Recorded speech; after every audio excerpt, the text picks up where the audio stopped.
take this so that we're not.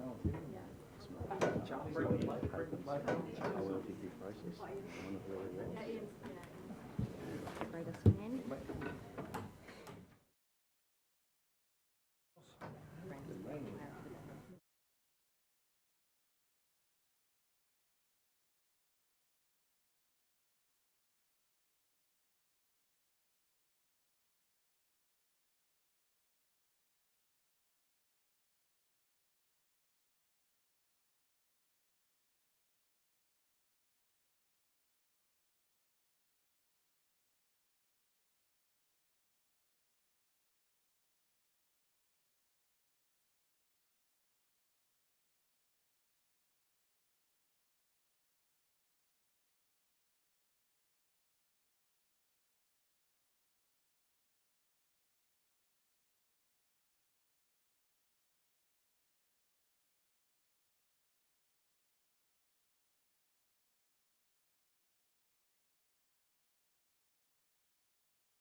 See you are down here.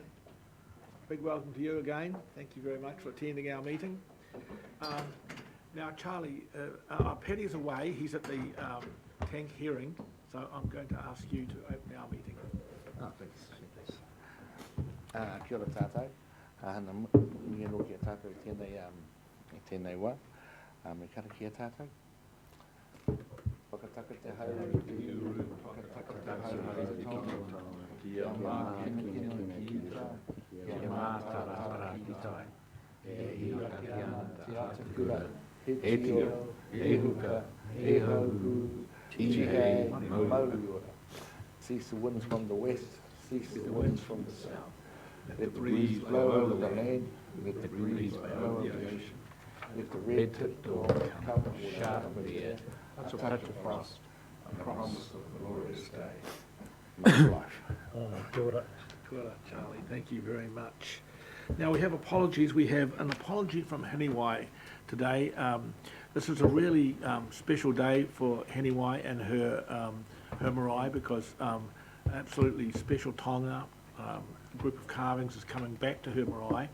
And this, many of you will know that these are very historic carvings and not only a tonga to that marae, but a tonga to our whole region. So she has to be there today, so we have an apology from her.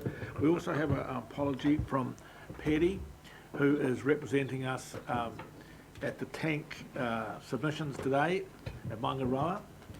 So thanks to Perry, if you might be watching, but thank you to you. And we have Api on, he's disappeared. He was driving. Down the road. Oh, the mute button will work. Okay, do we have someone, any other apologies? Yes, Mr Chair, I'm unable to proceed past 3 p.m. today. Good deal. You'll be very conscious of that during the meeting, and we'll all try and aim. I notice our agenda says 3 o'clock. We're going to aim for 3 o'clock. Mike? Just a notice, Mr. Chairman, putting seeking absence of leave for the month of July, whole month of July. The whole month of July, okay. We'll note that in the apologies. Okay, Sheriff, will you move the Yeah, I'll move apologies? Seconded, Martin. All those in favour? Aye. Thank you. You don't? Thank you very much. Housekeeping, I don't think we have any housekeeping. Just to say that the tank hearings are on today and going particularly well. And this is going to be an amazing, complex, and thorough process that we're going through. Okay, Points raised this morning. interesting points raised this morning. Conflict of interest declarations? There are none. We'll move to confirm the minutes of the 28th of April and the 17th of May. I'll move. Second it. Moved by Rick, seconded by Sheriff. Any comment on the minutes? Otherwise, all those in favour? Aye. Minutes are approved. Thank you very much. Didn't have to have And that we in. have the ones from the 17th as well. Oh, we moved them both. Oh, did you? Yeah. Okay. Sorry. Same movers and seconders. Thank you. Call for minor items not on the agenda. Sheriff? Yes, our first clean air community in Hawke's Bay. Thank you. Mr. Chair, Yes, Martin? book review. Book review. Any other minor items? I'd like a report on land use. You want a report on land use? Yeah, I'd like to talk about land use. Yes, land use, Rick, on land use. Okay, we'll move to the decision items. Item 5, which is the process leading to the adoption of this. Do we need to talk to this, James, or is it I'll pass to Desiree just to make a brief comment to introduce the paper. righto? Morena councillors. This paper just reiterates the process that we've been through to get here today. It notes that we received a total of 791 submissions.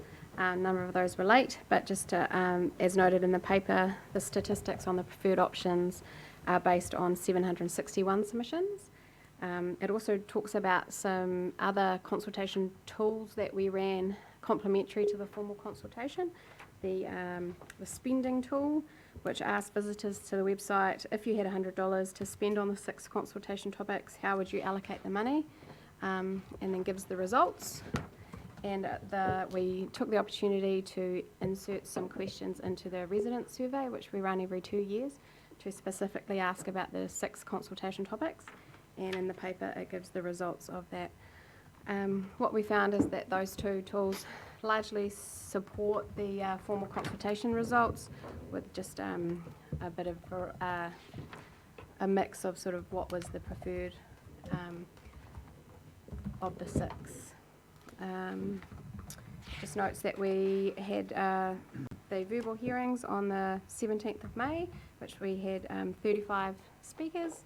And then it just reminds you of the process we ran like August, September last year, where we interviewed tangata whenua representatives. And then it also moves on to how we're going to run the day in terms of there's 6 consultation, delivered reports covering the 6 consultation topics, and then 7 others, which are sort of bundle together the other submissions. And the steps to adoption, which will be the 30th of June. So I will take any questions. Do we have any questions, or Martin, you're going to move this? Yeah, I'm happy to move that we Take it. receive the report. You got a question? I have a question. Okay, rightio. So you weren't at our original meeting. Yeah, we were not having questions today. Go for it, Sheriff. We're just teasing. You've broken the rule already. Well, I was actually going to get quite polite on this, but I could put my face on. You know, apparently I'm known for my face. I don't know where that comes from. But anyway, resident survey. Where is the voice of the Ngāruaroa constituency? Everybody else has asked, but we're not. Is there a reason for that? We could comment, but we won't. Just in terms of the categories around. So the Ngāruaroa, It was just alluded that it was to the citizens' view on environment. another royal seat ratepayers have a view on that as well? Look, And wouldn't we want to know that? No, absolutely. So this is something that I think we need to review, is whether or not for future surveys we do align them to the council award boundaries. So this has been undertaken based on the territorial authority boundaries. So the Ngātaroto catchment has been caught by Hastings District Council. And so there will have been ratepayers within the Ngātaroto constituency who were surveyed as part of this, but they are presented as part of the Hastings District Council. But I think you raise a valid point. For this to have for full utility for councillors, ideally it would be cut according to the boundaries that we hold for our electoral purposes as opposed to the territorial authorities. So we'll look at that and come back to you with some advice on it in the future. Thank you, James. Thank you, Desiree. Martin, I'm going to hand the floor to you. Thank Well, you. people Yeah, twice, just but- What's their voice? speaking to the motion. You're going to move it. You're moving. Yeah, well, I thought I had moved. And second by Neil. Moved that we received the report. If you would like me to speak to that motion now, Mr. Chair. Really just want to thank our communities for the time and effort they have taken in participating in this process, and also for the considered and thoughtful way that they've participated in the process. I guess I came to this table as a lawyer with a somewhat cynical view of how meaningful consultation necessarily is when you've got such a vast range of issues and participants on those issues. But our job here is to hear and understand the community's views and preferences, and those submissions enabled us to do that. They were many, they were diverse, some of them were very blunt, that our rates increase is simply intolerable, and that to have 6 projects of whatever merit, you just got to take them off the shelf and forget them, because you just can't have a rates increase, right through to, you know, we're not ambitious enough and we need to do more, or we need to do things differently. And yeah, so that really is just to acknowledge that community input, Mr. Chairman. It has been really helpful. The submissions have been read, and we have also heard from a number of the submitters, and I think it's a very healthy process that enables us to make an informed decision on this long-term plan with those community views and preferences in mind. Thank That's you, all I wanted to say. Neil. Very briefly, Mr. Chair, following on from Martin's dissertation on this, I would like to thank the staff particularly for the way in which we've structured this report.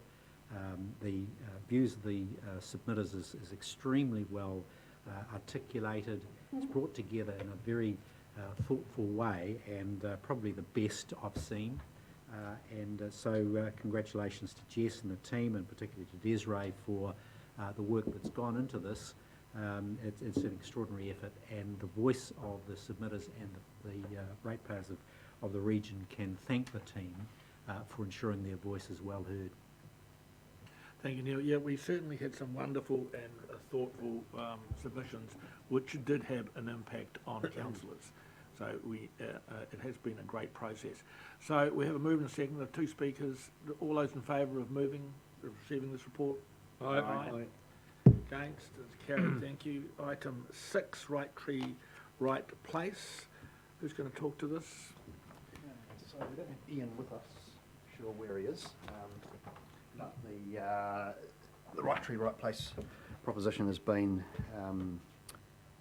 discussed with council and workshop on a number of occasions, and we have seen a high level of community support for the council's preferred option, which is to fund the on-farm element of this through borrowing and seeking to recover that, and there are some operational costs as well that will be funded from reserves, as I understand it. Okay. So Campbell is here to answer any questions councillors Any have questions, on the- councillors? We've been through this. We've had workshops on it. Any further questions? Otherwise, Craig, I'm going to move to you to move it.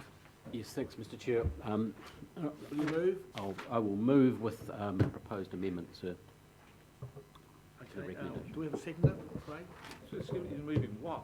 Is it moving 1, 2 and 3, or 1, 2 and 4? I'll be moving 1, 2 and 3, Mr. Chair, but I'll be looking to add to 3 or a 3A. Need to hear that. Let's hear what it is. We need to hear it. Thank you, Mr. Chair, and thanks to all submissions, all 700, The hearing amendment? 732 who submitted on this particular proposal, and the CEO is quite right. General acceptance, particularly of the environmental aspirations of this. Submissions did fall into a few themes as outlined in the document. They kind of go into an environmental side of things, native trees versus pine trees, and of course the overarching issue of stopping sediment going down into our streams and rivers. And then the financial side of it, which is how it's to be funded. At the moment, the proposal was out of reserves, which was consulted upon. Mr. Chair, I would just like to add in or suggest to my colleagues, if they would be amenable to, we put something there in the recommendations that references the ambitions of this project, which is around to arrest sediment going into our streams and rivers somehow. There's a measured mechanism in there, or we get reported back to as to just sediment as well as some of the length of fencing that's put in and the trees that are planted, etc., etc. All good things, but the core mission here is to stop sediment. So in a way in which we can report back on that. I'd also like to suggest to my colleagues to pick up on some of the themes of the theme, on the financial theme of submissions, in that at the moment it's proposed option A that we fund this out of about 4-point-something million out of reserves. This is a pilot, Mr. Chair, and it builds up intellectual property, of which would be the property of this council and therefore the ratepayers. What I'd suggest, and I have some wording, that we add in that if the pilot is successful, therefore the council, HBRC, does get fully replenished of those funds over time with a mechanism yet to be decided upon. Just to put that in our recommendations. I realise it was one of the intentions originally, but it hasn't made it through to the recommendations. Cameron, does that cross across anything that you want to do? Yes or no is good. Briefly, is Come on. no, I don't think so. That all makes absolute sense. It's very unclear, I must say. No, it's not. Put the money and get the money back. So the comment I'd make is that that all makes sense, and I think what we'd need to work through over time with IP and those sorts of things is the relationship to the Nature Conservancy, because clearly they're looking at making a significant investment alongside us. So anyway, just make that comment. So where's Does the that IP make in that front of the difficult? tree? Are you asking me? Well, I'm happy to comment. Or Yeah, are we happy to put in that, that as a 3A supplement? would you like me to read the word in? I Yeah. have. I just wasn't sure that entity was in public because I thought we had a workshop on that matter. But anyway, my wording was investigates mechanisms to enable the full recovery of HBRC funds invested into the pilot if the pilot is deemed successful. That sounds right. That's Investigate. fine. That's fine. Investigate. Yeah, all right. Yeah. Yeah, investigate. Okay, well, do we have a seconder for Craig? We have a seconder from Jerif. Point of order. Yes. The speaker Ah. also spoke about a measurement of sediment. Who's going to move an amendment about that? What's that say?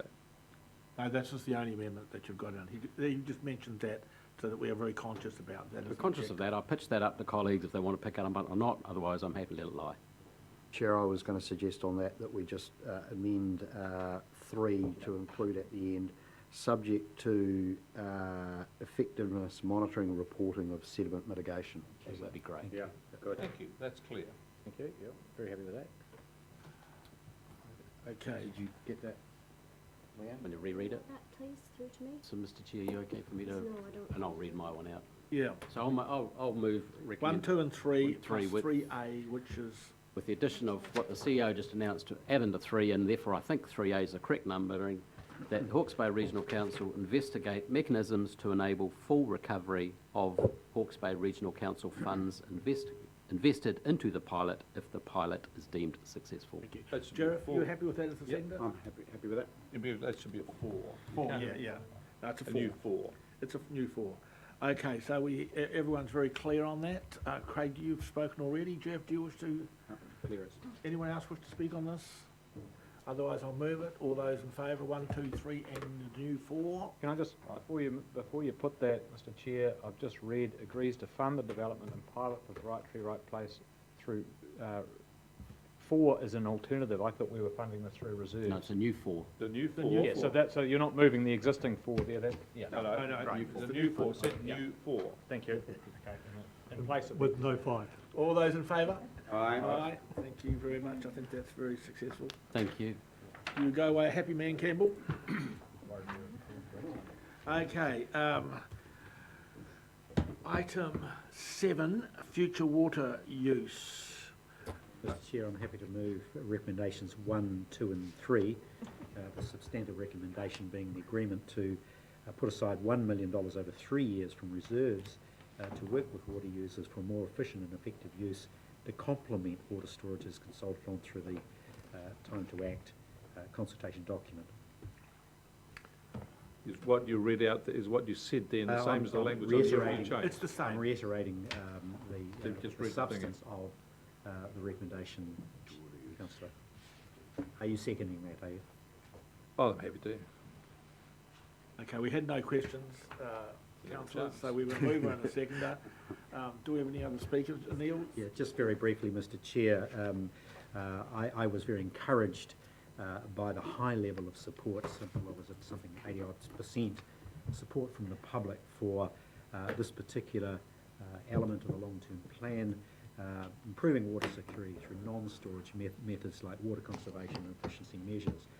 This doesn't detract in any sense from the search for additional and further water security by way of water storage and the like. It's a complementary component of that quest that's inevitable. And what I think also needs to be said is that the water conservation approach not only applies to application or the program isn't confined just to rural water users. That's an important part, but also applies to the urban environment, and we note a long way to go in improvements in water conservation in the urban environment. In particular, I'd be interested to see, as a part of that, the conversations and new efficiency measures, to look at the conservation of our stormwater stock, bringing that back into play so that we are very conscious of that. This is a change from a decade ago, the last long-term plan, Mr Chair, where the focus was almost entirely on creating increased storage capacity, increased use of water. We now need to complement that with far greater concentration on using the water we've got in a far more effective way. Thank you, Neil. Rick? Mike? Oh, sorry. Point 23, Mr Chairman, just wanted to highlight the consideration for tangata whenua, given the tank process that we're currently going through.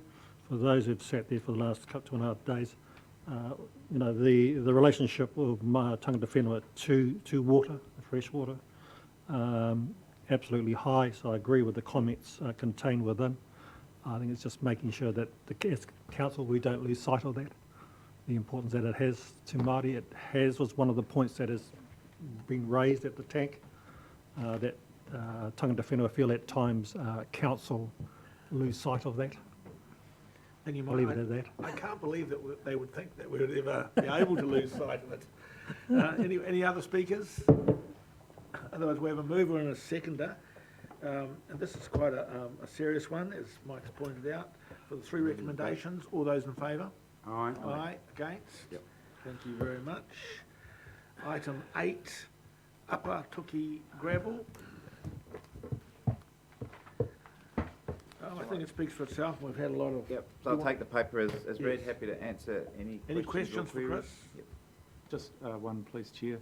I was just wondering if whichever staff member it's relevant to could just talk a bit more about the rating review, just to give me confidence around, if we go ahead with this, that next step with regards to the, I guess, the funding of this and perhaps the more spread or fairness of who pays for it. So, look, I can answer that, and maybe Bronda can chip in with any detail. But we are commencing a major rates review in the next period, and that will look at the rating regime for the Upper Tuki. We do have currently 6 different zones of people who've been assessed as having different level of benefits. So the Category A do pay a significant portion of the rates. Now, we can't state now what the outcome of that rates review will be, obviously. It's staff's preference to actually review all the rates together before striking a new rate, say, at the next LTP, for example, because it's about at least a 2-year job to go through the rates review process. There is potentially an option to pull out the Upper Tuki scheme and do a specific rates review early, but that provides greater complexity because there might be other changes due to the other rates being reviewed. So it is staff's preference to do it all at once. So it's hard to comment on what the outcome will be. At the end of the day, we need to collect the same amount of rates.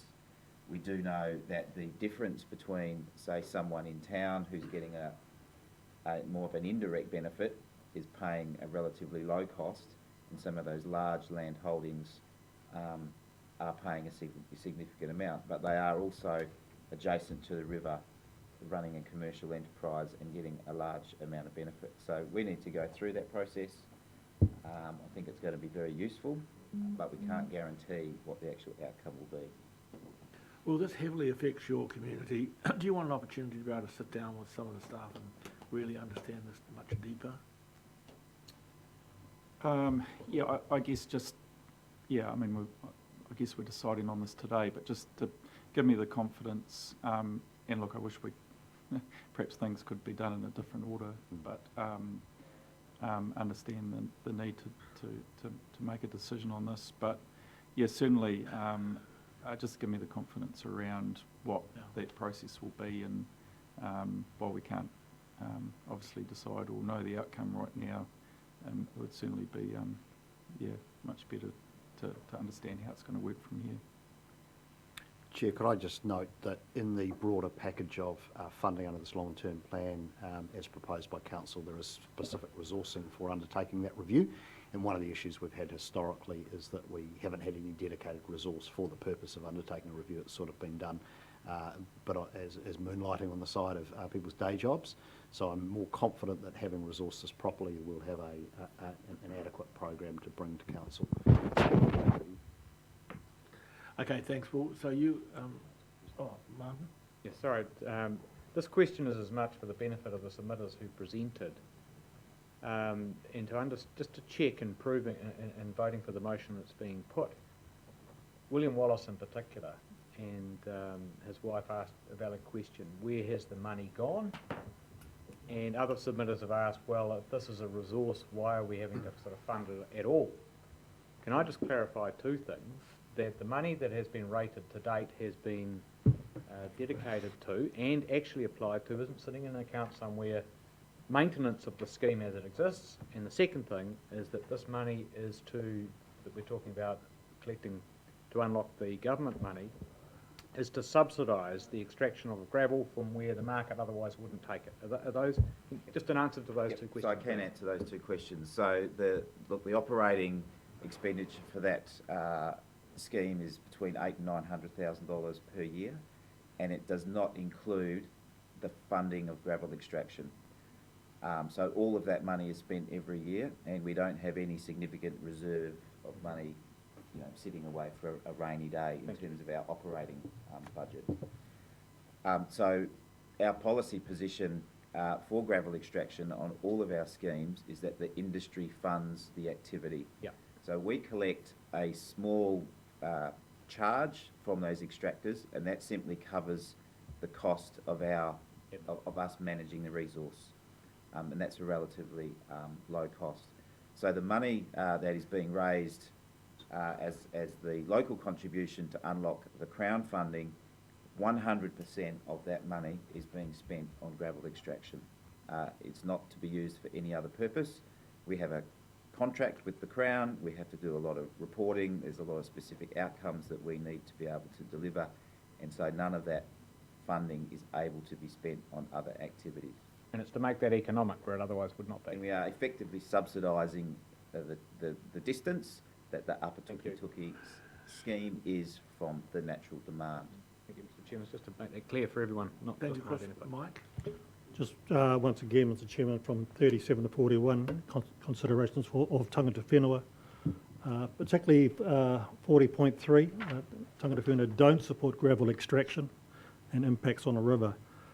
This also came up yesterday at the tank hearings, was a submission by Mare Apatu on behalf of the Tai Whenua Heretaunga. For me, if regional council don't start consulting with tangata whenua, we are going to clash over this severely.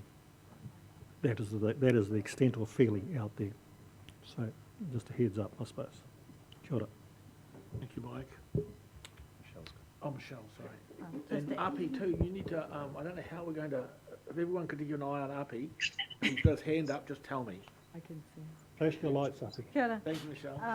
Just to add, it's probably some concern there for, and Charlie may be able to speak to it, but Ngāti Pāhuera and their settlement, there's protection of the hangi stones, and well, it's on amongst where the gravel's been restricted. So I know there's control there, but to mention that, and I don't think there's much metal left in Wairoa. It's all been dug out over like 20, 30 years.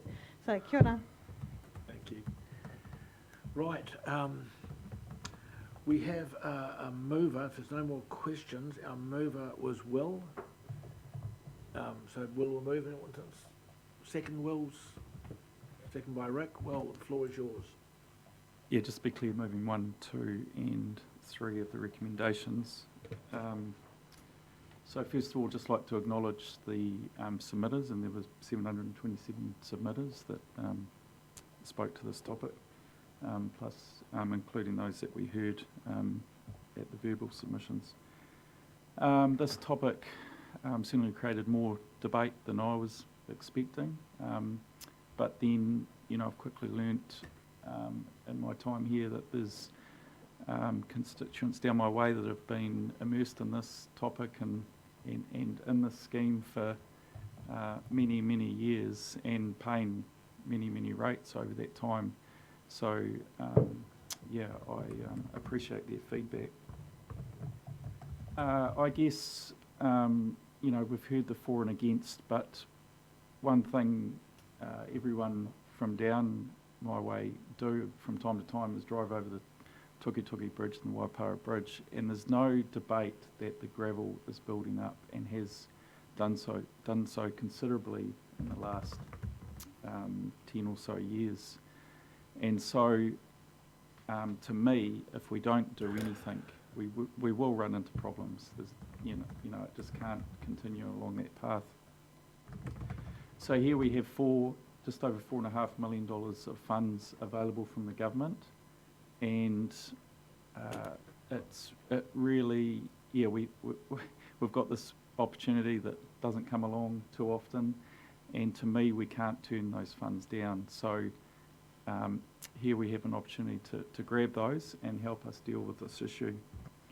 I will just say there are concerns around what does the project look like, and acknowledge the comments from Mike just then. So tangata whenua or Pākehā around the extraction, truck movements, noise and everything.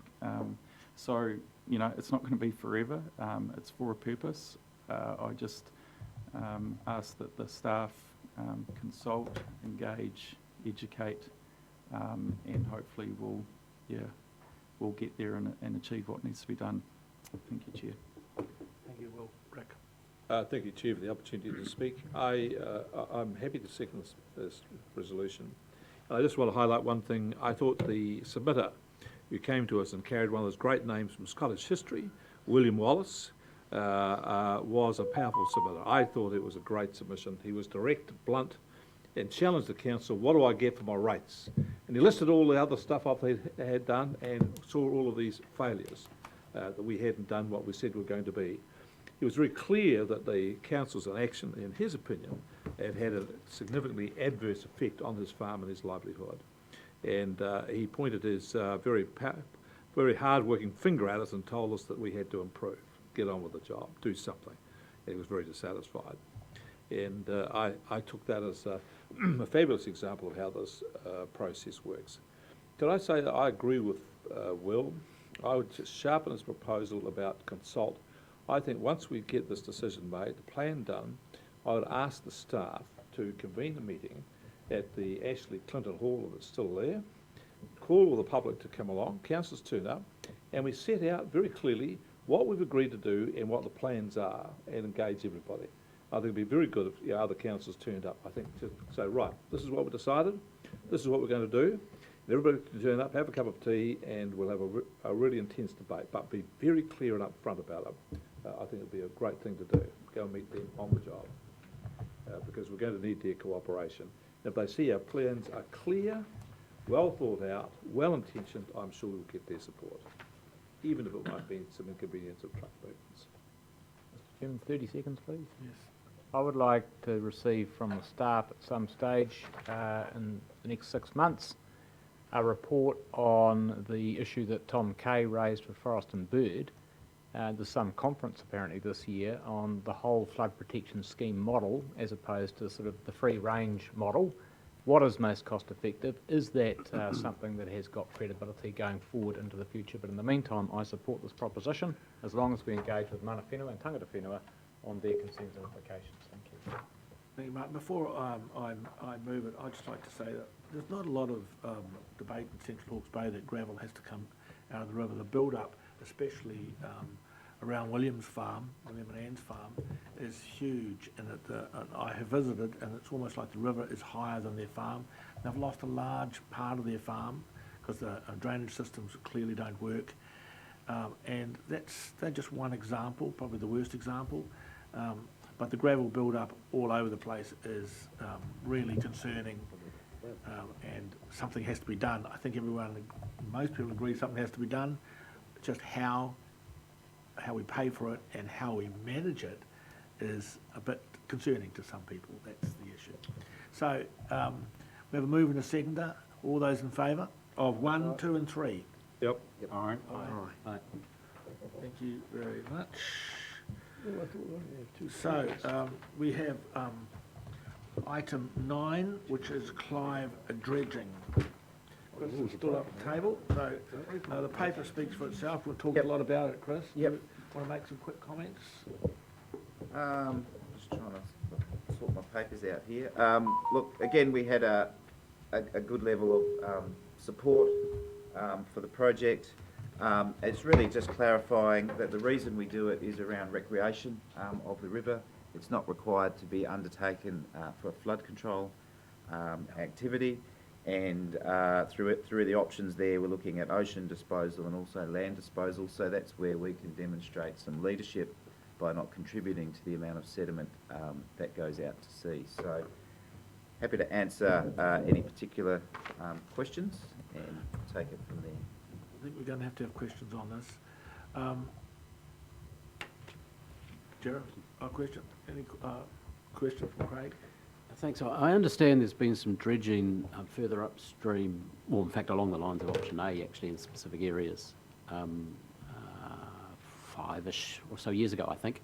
How significant, how substantial was that particular dredging, and how long did it last?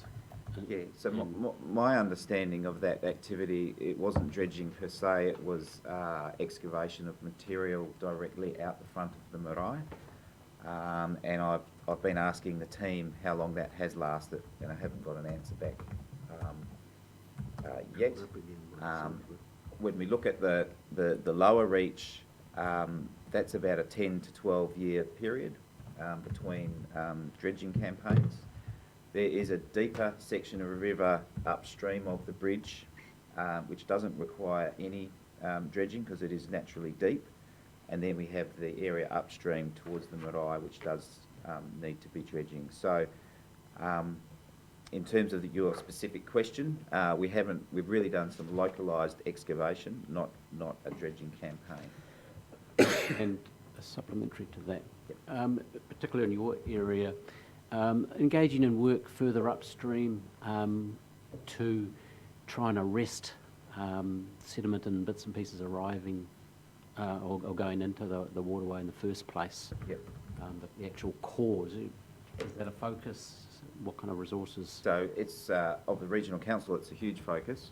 And of course our scheme sits within the greater catchment, so we both have the team from the Integrated Catchment Management, looking at the major stressor being sediment. And in terms of the Te Karamu work around enhancing the Karamu, some of that work will contribute to less sediment in that particular river. So our primary focus, although, is operating those schemes. One of the things that we'll be embarking on is consenting all of those pump stations in that network. So we're going to have to do a whole lot of additional work around those consent conditions.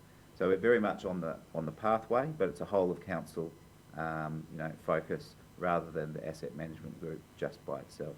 Thanks, Chair. I have a question, Chris. So you said that the prime objective here is recreational.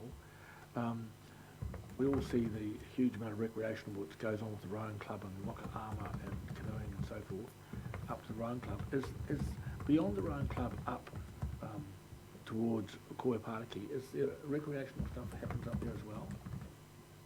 Well, probably at the moment it doesn't. So there is that deeper channel. So we've obviously listened to Tangata Whenua through our discussions on the existing campaign. They've been very clear they would like more of the river dredged. Part of that is also cultural, so they can, on Waitangi Day, etc., take the waka from the park up the river. So it's not just recreation by itself. There's probably a wider range of reasons, and it is obviously an offset from the diversion of the Ngātaroto back in 1969, which would have naturally flushed that river out each winter. But obviously with the diversion, that doesn't occur. So, if I may add to that, Mr. Chairman, so white baiting, eeling, of course, and of course it used to be a popular fishing area.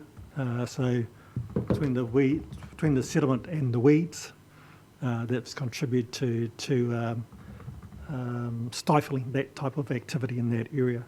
And of course there's the cultural component to it, especially the historical part. Kia ora. I would like to move the motion. Which Mr. one? Chair. What are you moving? And we're going Gareth? for number 4, agree to... 1, 2 and 4 you want to move? Point 4 that we actually will reach to the rowing club. To the rowing club? Yep. 1, 2 and 4. 1, 2 and 4. Yep. Right. You second that, Neil? Floor is yours. Good. Hard floor. It's hard. This is actually quite a difficult decision, and especially since I've been involved from day one in the tank process, and I really could hear the pain of the people from Koutau, Marae. Auntie Aki, every single moment she had, she would actually point out what they're actually missing out on, what it was like previous to the change of the Ngātaroto bed, and subsequent being here on council, this has come up several times. Water conservation order is one of the reasons why they actually joined the water conservation order, is due to their grievances.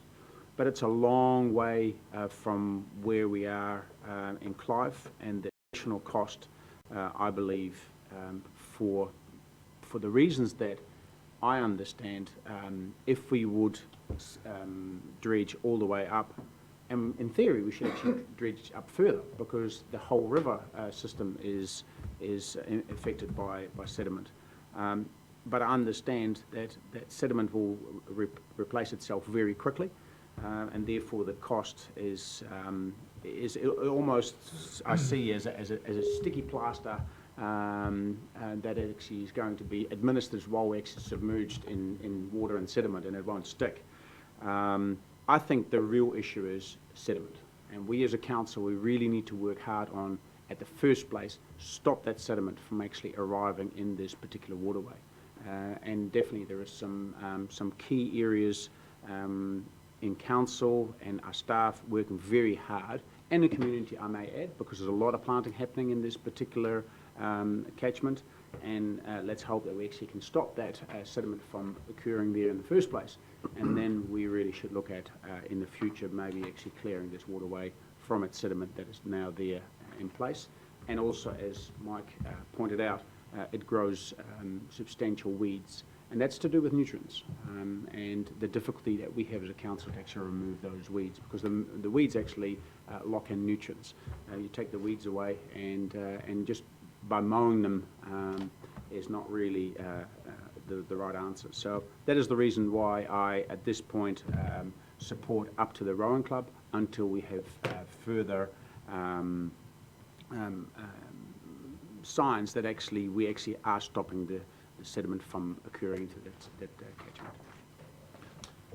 Wait a minute. A point of order.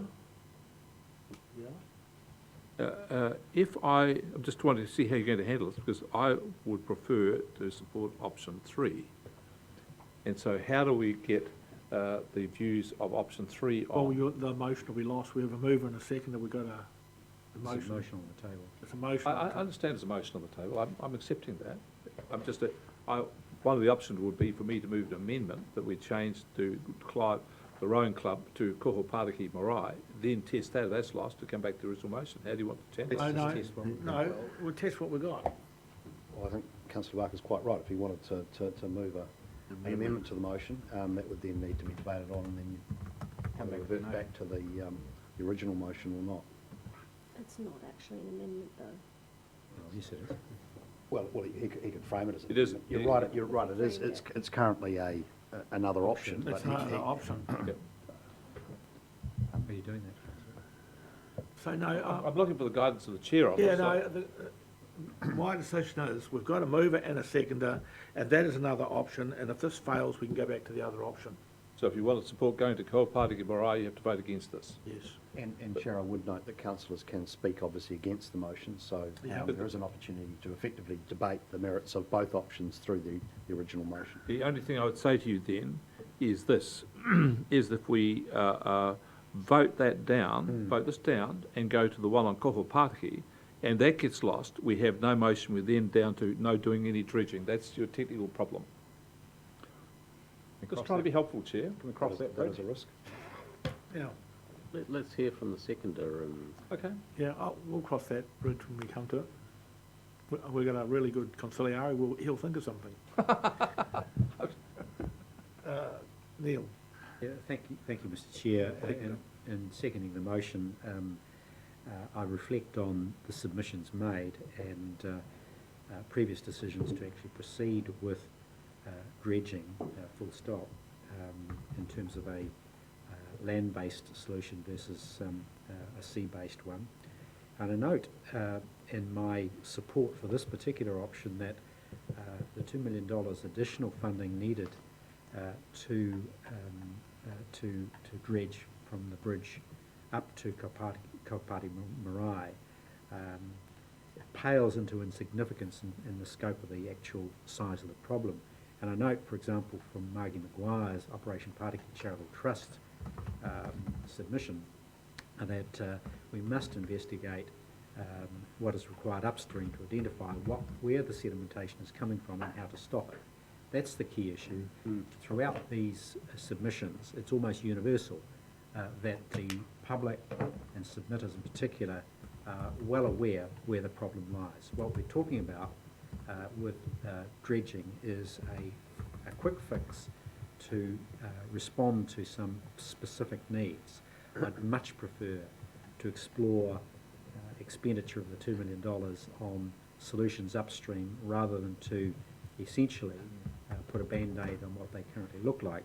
The other aspect that also, Mr. Chair, comes out of the submissions is that it's almost universal that the public and submitters do not want a sea-based solution to dredging.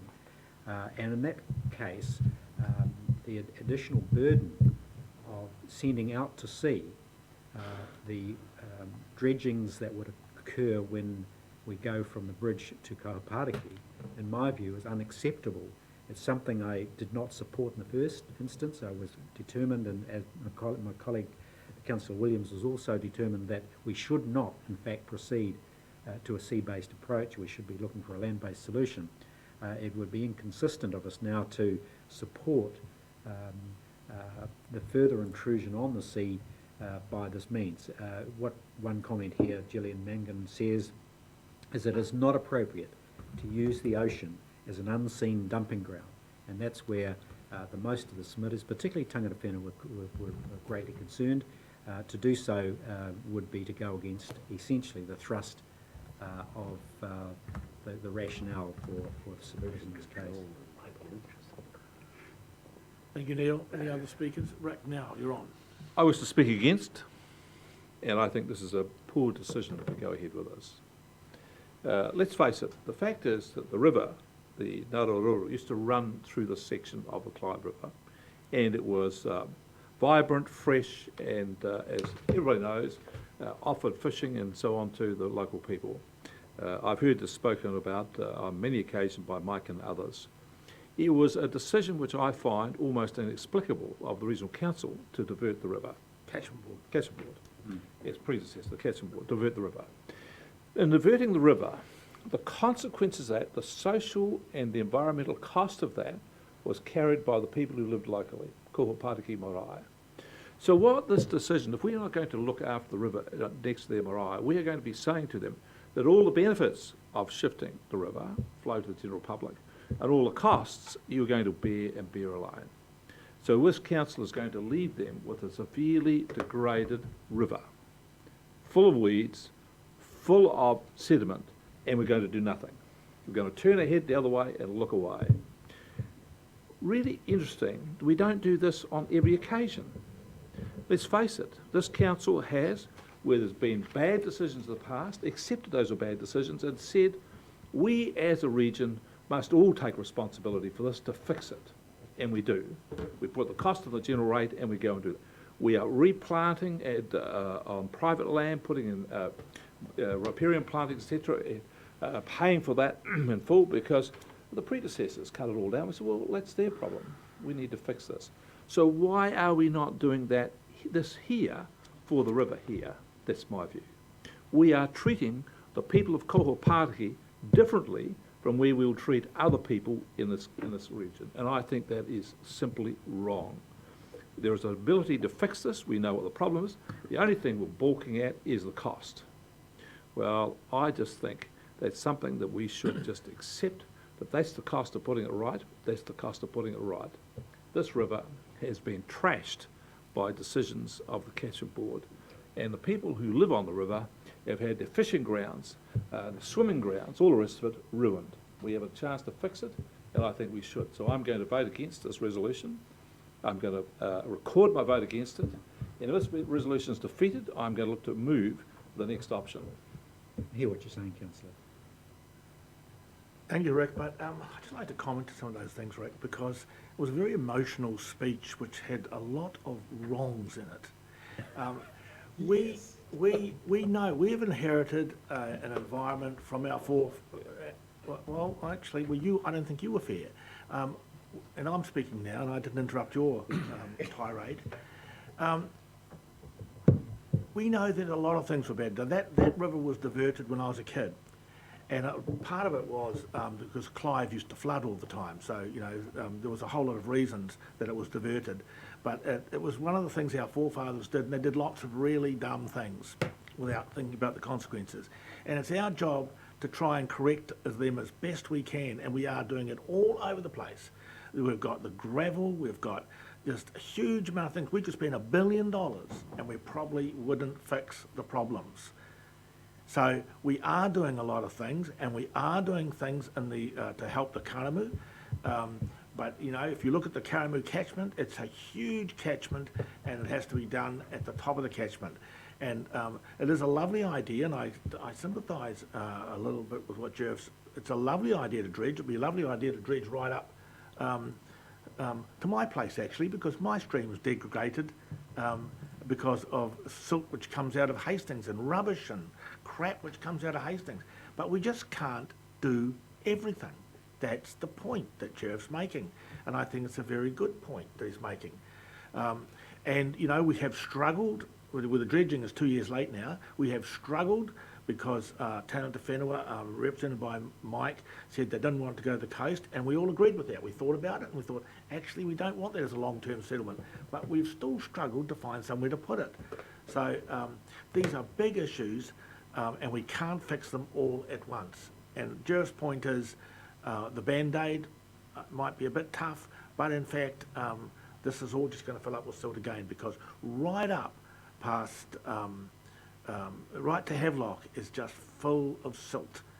And if you look at the catchment, it goes all the way up. It's just not planted, and silt will just come wandering down. So I know it's emotional, but... Chair, can I speak? Thank you. I'm finding this incredibly difficult. My mind has changed twice in the last couple of minutes, so well done, Councillor Barker. I mean, what price do you put on the frustration and pain that Margie Maguire shared with us? What price do you put on that? Right. It is incredibly difficult. $2.5 million on our balance sheet as a debt to reverse the mistakes of the past. What could we do with that $2.5 million in terms of the ultimate issue that Councillor Curtin spoke about of sediment control and managing the source of the problem? But I just ask councillors to think about this. We've just voted to spend, I think, $3 million taking gravel out of the Upper Tukituki. Exactly the point. Right? That's going to fill up again. Yep. And who are we doing that for? The benefit of the adjacent landowners who'll be paying 87%, and here these scheme owners will be paying 70% of this. There is a case that on a parity basis, these guys, you know, deserve nothing less. I find this incredibly difficult. I almost wasn't going to speak on it, but I feel the pain and I see the arguments both ways. So I don't have a firm view on this. I regret that it's a binary choice, and certainly discharging to sea is something I'm not interested in. So I just wanted to share those thoughts. I think we're all a bit in that space, Martin. Mm-hmm. I'm not. Put the vote. Any other speakers? Mike, do you want to... Oh, no, Mr Chairman, I've said enough over the years on this subject.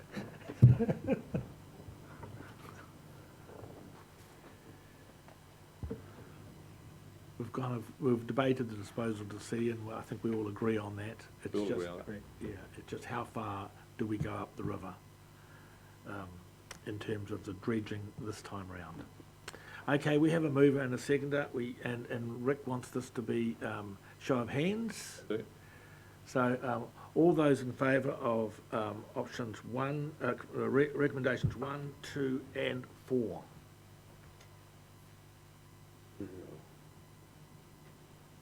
Carried. What about against? Against, show your hands.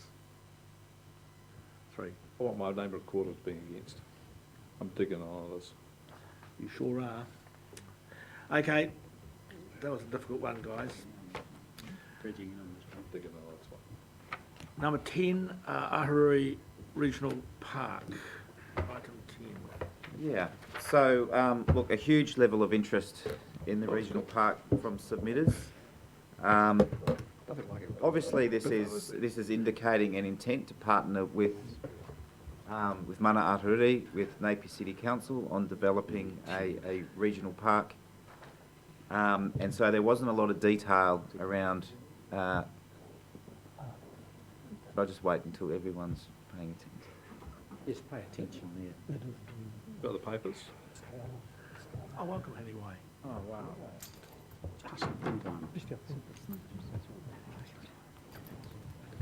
Apologies. Can we take that vote again? Am I winning this time? No. Who don't win? I don't know. The answer's short now. No, we moved on. Okay. My apologies.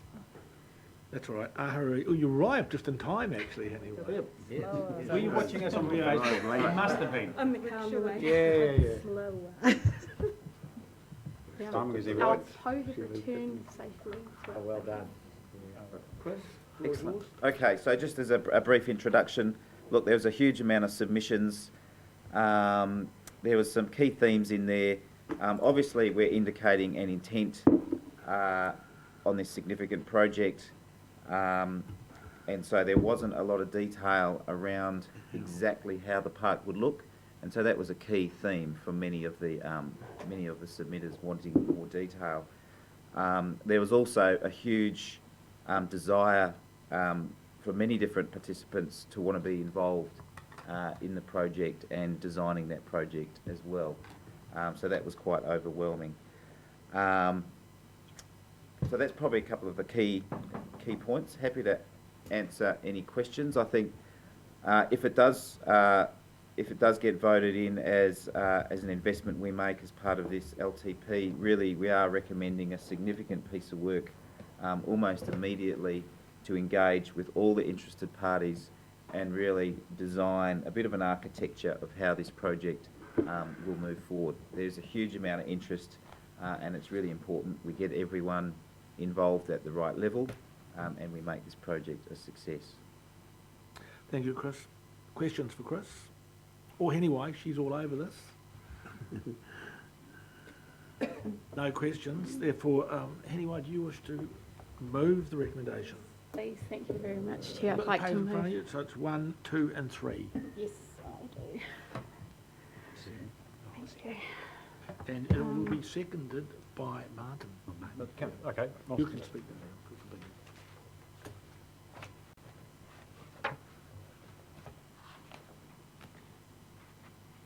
Right? Want me to speak? Yep.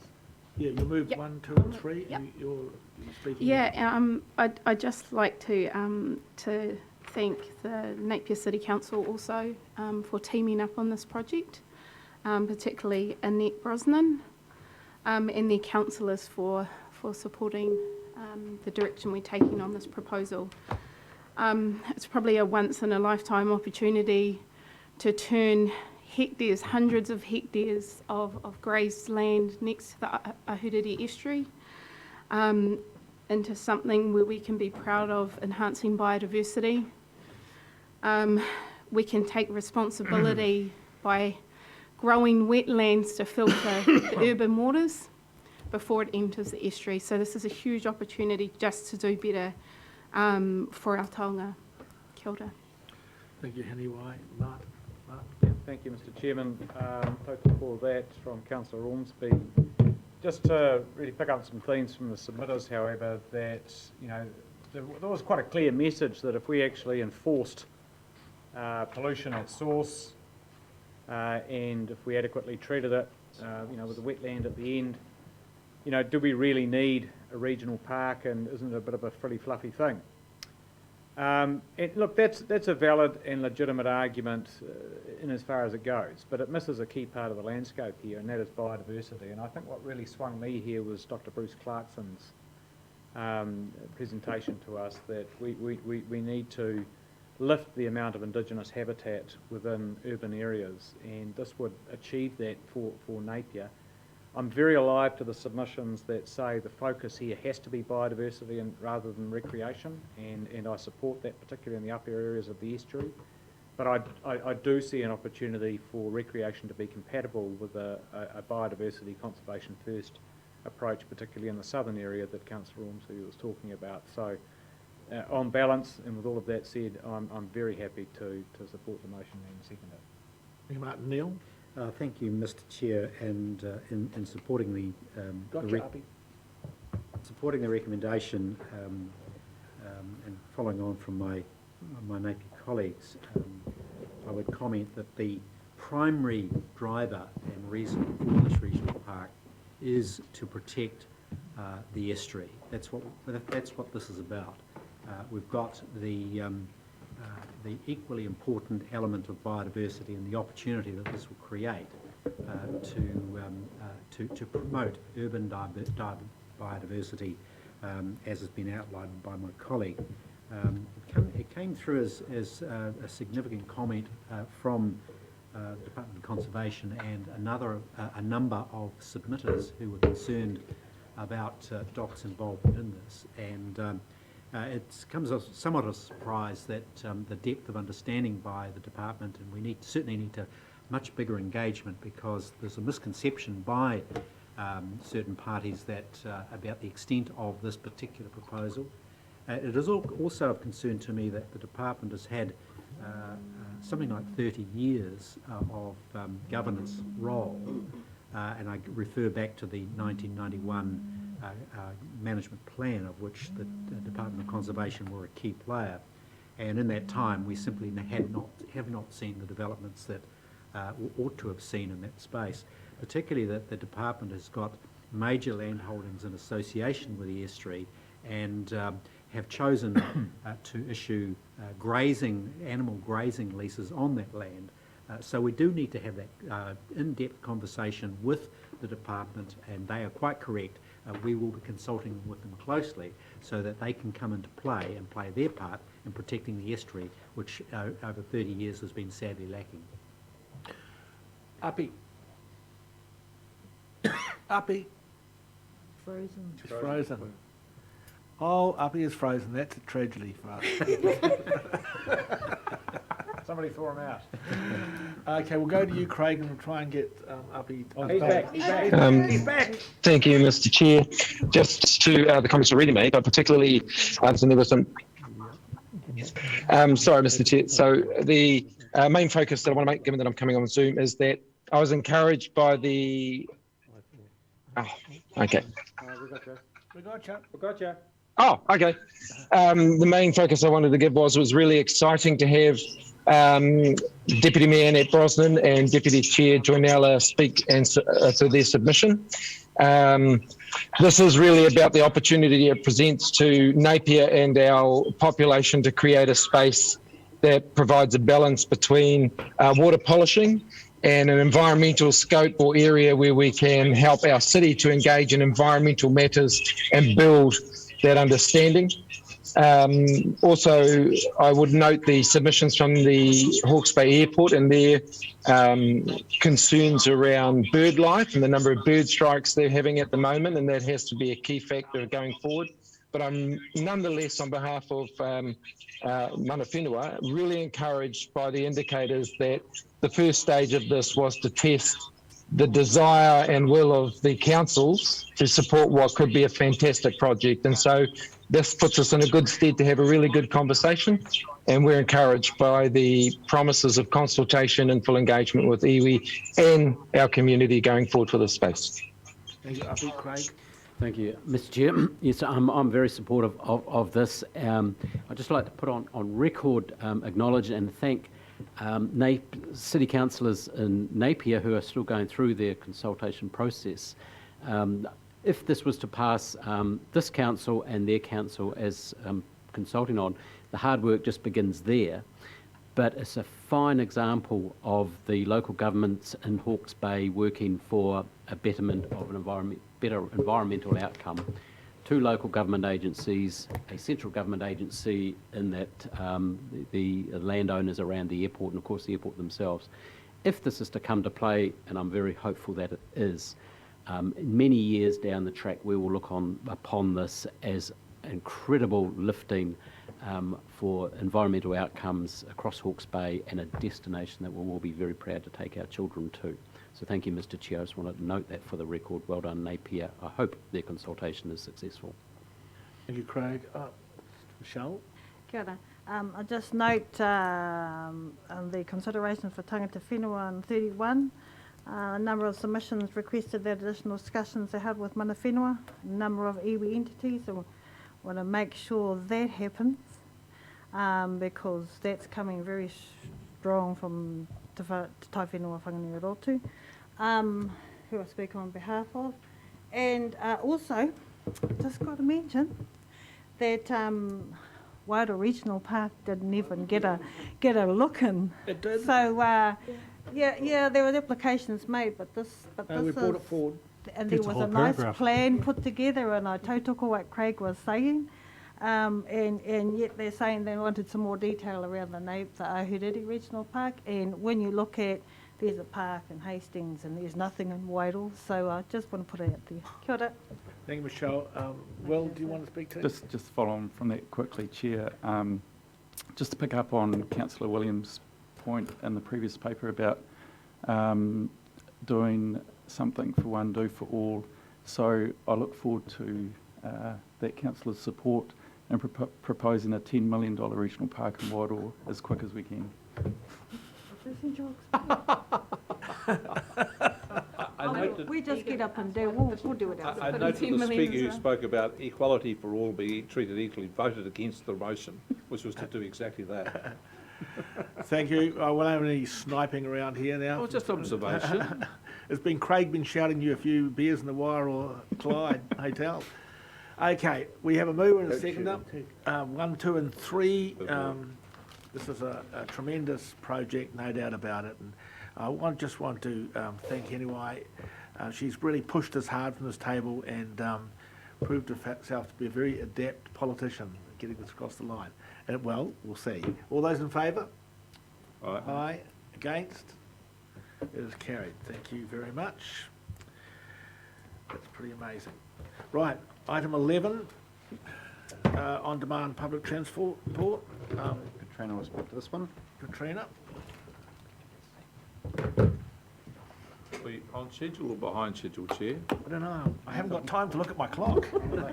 Doing well, you're I think doing you're well. behind schedule at the moment, so, You think I'm behind, but I can't stop these people making long speeches, Rick. well, you invite them. We're exactly on track. Katrina, the floor is yours, just quickly. We've got the Everyone's finish- read the paper, so. So just quickly, a huge number of submissions received, 728 on this matter. I think the majority of the issues raised were really about clarification of how does it work. And so from our investigations in Timaru, it has become vitally clear to us that communication to the public and engagement is going to be key to the successful rollout of on-demand passenger transport. In terms of the submissions that were raised, the items or the matters raised are about uncertainty of the current system, efficiency of the current system. It doesn't work, it's not flexible. So all of the matters raised in submissions are actually addressed by on-demand passenger transport. We just haven't really communicated that yet. Thank you, Katrina. Any questions? I'd like to move, Chairman. Martin will move. Do we have a seconder? Neil will second. Martin? Pick it on moving 1, 2 and 3. recommendations 1, 2 and 3. Well, Floor is thank you to the Group Manager, Policy and Planning. I had picked up and listened very carefully and read the submissions, and there seem to be, in essence, 6 key themes regarding this, and they are: 1, that rates are too high, so that's the don't do anything more on anything submission. Public transport should be user pays. Public transport will never work in Hawke's Bay. The bus service is good as it is. Don't touch it. We don't know how it works, and the elderly won't be able to handle the technology. Now, I'm with the Group Manager on this, that most of that, I don't believe public transport can never work in Hawke's Bay for a start, so I'll put that to one side. This is to prove that it will work, and what we saw in Timaru demonstrated to me in spades that this is a fantastic opportunity which we should grab with both hands. But equally, as the Group Manager has equally shared, I think the initial part of the trial is going to have to be really road testing and engagement, interrogating our community to make sure that we are catering to the demand, that's talking to Watties, that's talking to the DHB, that's talking to the sports park, and our communities that actually use or would want to use the service if it was more flexible and efficient and really something that's a viable alternative. So with all of that said, we will listen to those messages and we will explain the uncertainties and we will ensure that this works for the elderly communities, and this will be a complement to the core public transport services between the cities and otherwise within Hastings itself during the trial phase alone. So I with all of that said, yes, that's all I wanted to say for the motion. Neil? Just very briefly, Mr. Chair, the item that particularly is of interest to me is the opportunity for climate change mitigation that arises. This is the council putting its money where its mouth is in regard to doing something about climate change. And I refer to the staff report at paragraph 17, where it talks about providing a more sustainable transport option and the expectation that people become more aware of the household impact on transport emissions. That's the key point. More and more we're realising that it's those trips into town, to the supermarket, to Mitre 10, that's the opportunity we've got to mitigate. And I'll be really interested, Mr. Chair, in the response of our young people, those that lined up in their hundreds and thousands down to protest climate change issues. I'm sure they will lead the way. They will not ask mum and dad to take them to town. They'll just get on these buses and go. So I'm looking forward to the day when there are no teenagers driving to town, they're just catching the bus. I'm looking forward to that day too, given that I'm a father of teenagers. I'm looking for the day that they actually jump on a bike and do it rather than sitting on a bus. Thank you, Neil. Any other speakers? They could help pedal the bus. So we're talking about recommendations 1, 2 and 3 here, just to be clear for councillors. So we have a mover and a seconder. We have no more questions or speeches. All those in favour? Aye. Aye. Against? It is carried. Thank you. Item 12, 36 charges, freshwater science and monitoring. Make a few comments. Yes, certainly. Thank you. So this item covers the consultation with consent holders on the science or section 36 charges. So we undertook a direct consultation with all consent holders, contacting them directly by letter and including a fact sheet explaining the proposed new methodology and indication of the changes in charges to consent holders. It's a complex issue and does relate to some significant charges for some consent holders, so I think that's worth noting.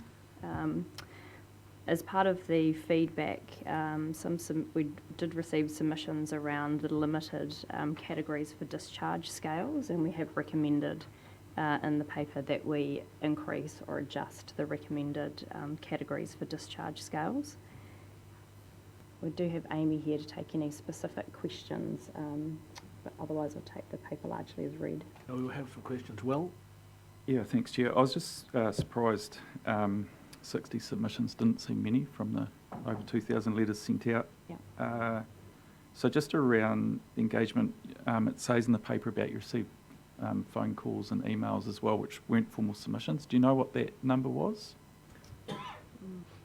Through you, Chair, no, but most of those calls were regarding individual consents and consent names not being held in the right name, or property addresses not being right, or just clarification about the consents that were being held rather than Section 36 charges. So it wasn't really engaging with this process directly? It was as a result of this process directly that highlighted other changes that needed to be made to individual consent holders.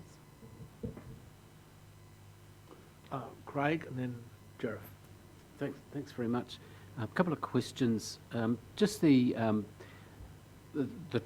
total science charge that's been divvied up around the various consent holders. Are you comfortable that that's a fair representation of what it costs the council, regional council, to pass on that? Because you know, you can put overheads to it, etc., etc. So you've done a lot of work on this, I know, but it would be good just to hear any thoughts you have. That you've gone for a pretty robust process. So we might have to get Amy to help, but I'll try and start. So essentially, the amount that is charged, the private benefit, has been determined to be 35%. That can't be changed at this point, but next year there is an opportunity to review that, I understand.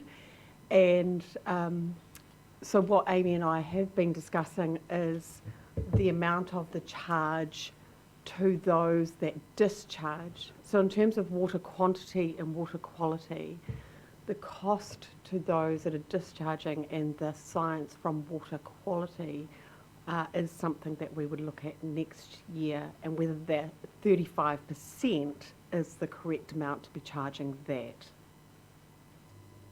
Make that clear? That is part of the rating review. So I think by conclusion, and Amy and I had a chat about this morning, was that we do think largely we have implemented or we've developed a methodology which is much fairer, it's much more transparent, and it's more appropriate. and we do think there's some further refinement that we could do in the future. So just going through the process, and that's around some of the clarification around those the discharges. But we do think largely that the process that we're implementing is, you know, significantly superior and improved on the process that we've got now. Okay, thanks. And so that will be part of the rate review Rate next. I review. didn't realise it would be part of that. So, okay, so that's interesting. Could you just expand a little bit more? You mentioned comparatives of Wellington Regional Council in here, because you've changed the kind of the, I don't want to go into the 4 criteria or 13 or whatever it was. Just, has anything fundamentally changed, or are you just trying to align a wee bit more with other regional, I presume, other compatible regional councils? Yeah, it was really just a spread. We acknowledged that maybe we'd gone too simplistic, having just 4 different fee bands. And so on review of other councils with a similar type of charge regime, they had a much bigger matrix of fees, which spread the costs probably more appropriately, which is why we've proposing to introduce 9 different categories rather than just the 4 we had before. And the trick's the balance, because simple can be great, but Yeah. over simple and over complex. Hopefully you're finding the right balance. Hopefully. Thank you. Thank you, Sheriff. Yeah, I support you actually going to break it down a little bit more. It's just so much easier to explain to ratepayers as well what actually their charges are. I do have a question on number 28. Have you got a breakdown of actually, you mentioned there, I only speak 3 languages, and as you all know, none of them very well. I read here, the full amount of water that is consented is not always taken. That almost indicates that we actually go, that the water consent holders generally use their full amount. I have a contrary view, so I wouldn't mind actually knowing what actually the percentages that actually our consent holders are taking of their consented view. In total, through In the total. region, yeah. We know what Twyford is. What's the total? I couldn't give you that figure without quite a lot of know. work. Let's That would find be it. great if we could have that, because Yeah. it indicates here, anyone reading this, that actually consent holders use their full amount most of the time. Yeah. That's what I see. Yeah. And from my experience, which is 60 consent holders, once again, Katrina, it's once again, my English is not that great. Not as my Dutch, not as my German, and my French is hopeless. Well, we won't go I there think then. that statement is saying through Chair that the full amount is not always. Yeah, it does say that, but there's a kind of a, The way not you read it. always. It does say that, but Might be more accurate to say usually, not usually, yeah. Okay. It would be really good to But- know well, through the good whole to know, yeah. region. what How it much is 'Cause we do know consented, what how much Twyford is used. Is there any other questions? Otherwise, we will have, Will, you were going to move this? Yes, I'll move this. Second, Chair. Yep. So just to be What are clear. you moving? Yeah, just to be clear. So 1, 2, and 3. Is that correct? No, 4. 1, 2, and 4. 1, 2, and Yeah. 4 you're moving. Further section? Yeah, I wasn't Oh. second. You second it? You know what you're moving, Yeah, Jeff? I know what I'm moving. 1, 2, and 4? Okay, Will, the floor is yours. Thank you, Chair. Yeah, so when this was first proposed to us a few months back, and I saw the proposed changes, particularly around, you know, what some consent holders would have to pay increased. Yeah. Obviously, there were decreases as well, but it seemed a little bit alarming. But it was hard to argue with the reasoning, the methodology you were proposing, and I guess from the lack of submissions around this, with regards to making the system fairer and more equitable, you know, I'll take that as most people accept that. So, yeah, hence I will support this today. Sheriff. Yeah, likewise. Just quickly, and when it first was mooted, I called it a hallelujah moment because the science charges are a real bane to those who actually open up the envelope and actually look at their rates. And then, what is all this for? And they don't understand it. I think we made it a lot clearer, and I think it's a lot fairer. So when I now get a phone call, I can actually talk to it with more confidence. And as Will said, at the lack of submissions, I think generally our ratepayers approve of this. Thank you. Any other speakers? Right, we're moving then 1, 2, and 4. All those in favour? Aye. Against? Is carried. Thank you. Item 13. James, would you talk to this, please? Is it? Just briefly, everyone's read it, we all know what it's about. Oh, I'll pass this one to Jess. Okay, Jess. So through the submission process, we received some request for funding, which is often occurs through a consultation process. So we've received 4 requests for funding, which we've detailed in the paper. Staff have made some recommendations around how the funding might fit within our current policies or how we might address some of these funding requests. But of course the decision is of council, and we're happy to answer any questions. Questions, councillors? Yeah, I just have one question. Just, I guess, give me the business case a little bit more for the 0.5 FTE for the Enviro schools, and what would be being done that isn't being done now, and what benefit do we get from that? I got that from the submitter that presented on it, but I just need to understand that a little bit better.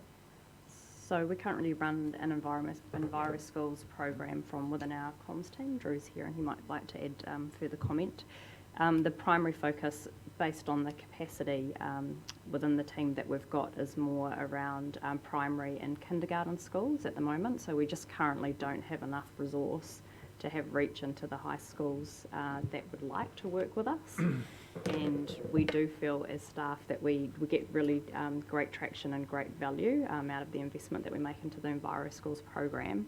We also think the investment that we're making in engagement through some of the other positions that are being funded through the LTP will also drive actually sort of more probably requests for this educational piece to work alongside some of those people doing the engagement work in the community. And I think currently the science team is quite frequently requested to go and talk to science schools, and occasionally they will when they have time, but it is they're also short of capacity, so it will effectively alleviate some of the pressure on that team, but also have a dedicated person to work across the high school sector. Thank you. Very clear.